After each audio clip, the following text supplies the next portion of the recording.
a bummer that the Indiana Fever lost that game. A true bummer that they lost to the Dallas Wings going into the Olympic break. But in the grand scheme of things, probably not going to matter too much in the grand scheme of things. Why did they lose that game when Caitlin Clark broke the all-time assist record? Well, mostly because they didn't get enough defensive stops. And some of that was, one of those days that the bounces just go the other team's way. There was the 3 that went off the back iron and in. Arike Agumawale getting that shot off late in the shot clock. You weren't sure was going to go down. Odyssey Sims going off. The Fever are really lacking when it comes to defensive versatility. That's what they're missing. The big hole in their roster is that 3-and-D spot.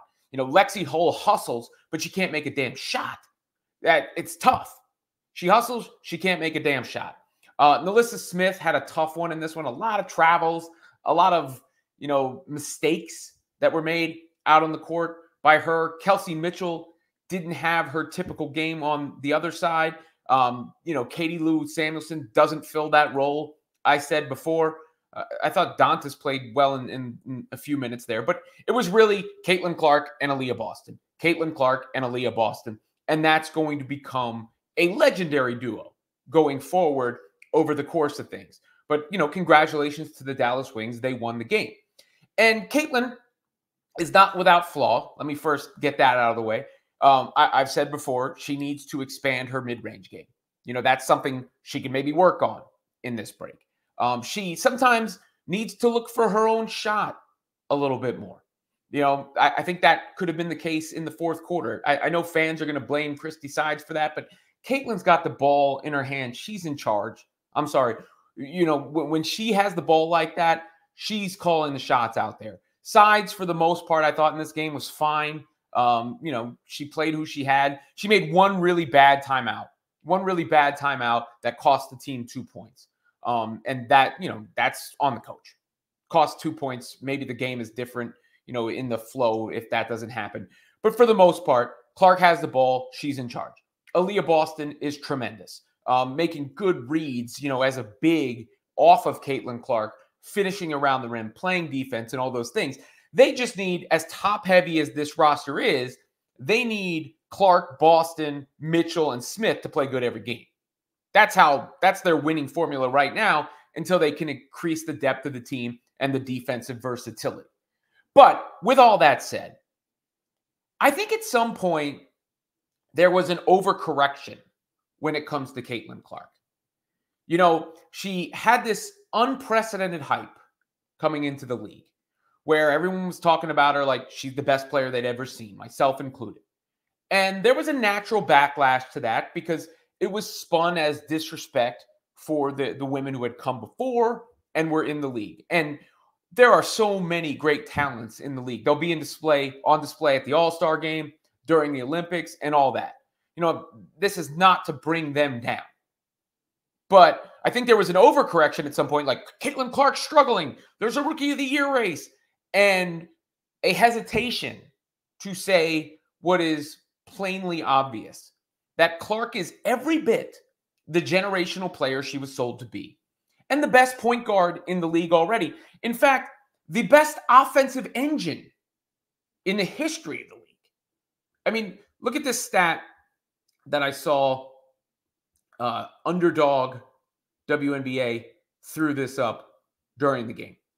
But this is a pretty crazy stat when you think about it. Caitlin Clark now has 3 games of at least 20 points and 13 assists in the last 8 days. Nobody else in WNBA history has more than 2 all time. And you can see that stat and more on Women's Fast Break on SI, the piece on this that is below in the description. And you look at this pass from Caitlin Clark to Aaliyah Boston. I mean, this is disgusting. This is disgusting right here. Behind the back, in traffic. Watch this. Caitlin has vision as good as any player I've ever seen in any league on any level, male or female. It's too bad Boston didn't finish that one because that would be one for, the legacy tape, if you will. That's the kind of thing you'd see forever. But Caitlin, 19 assists in this one, breaking the record for most assists in a game. You see her pushing the pace, the way she does it. She was finishing at the rim in this one, taking it to the cup. I mean, she still hasn't gotten her three going the way you would think. And her three ball, considering that's what she was sold on, but she's still top 5 in the league in three-pointers made with relative struggles. And that's, while averaging the highest assists per game in a single month in WNBA history. In July, 20 points, 6 rebounds, 12.5 assists per game. I mean, as soon as the Fever get over 500, I'm going to jump out the window with some of the stuff I'm going to say. Let me forewarn you right now. It's going to get crazy, some of the stuff I say, once the Fever get over 500. I mean, and this was a game that hurts in that quest, of course. And I'm sure some fans are going to be upset at the result. And Caitlin was upset at the result. She's a competitor. I guarantee you in the post-game presser, she's going to say something like how the record didn't matter because they didn't win the game. I guarantee you. But, you can see her upset here, going to the bench, throwing something down, whatever that was, because she wants to win the game. But the wins are going to come, and there are going to be a lot of them. They're already, it's a guarantee there will be more of them than there were last year. The Fever are going to go to the playoffs. I'd be shocked if they don't at this point. They're just not, quite there yet as a team overall. But Caitlin Clark and Aaliyah Boston, I believe, according to this account, who has done a good job with stats in the past, T-Law22,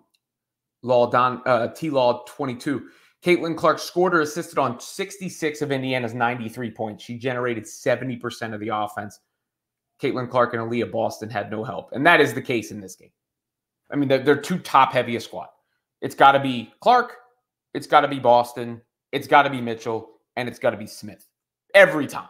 And they only got 2, really, of those 4 to have a good game in this one, and hence the loss, especially when you combine that with the defense. And I think, some of the defensive woes that we've seen from this team are really personnel-based more than anything because they cannot figure out that 5th spot in the lineup.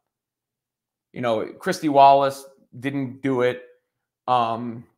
Katie Lou Samuelson's too slow to guard defensively. She's just a spot-up shooter. When she's not hitting her 3, she's essentially worthless out there.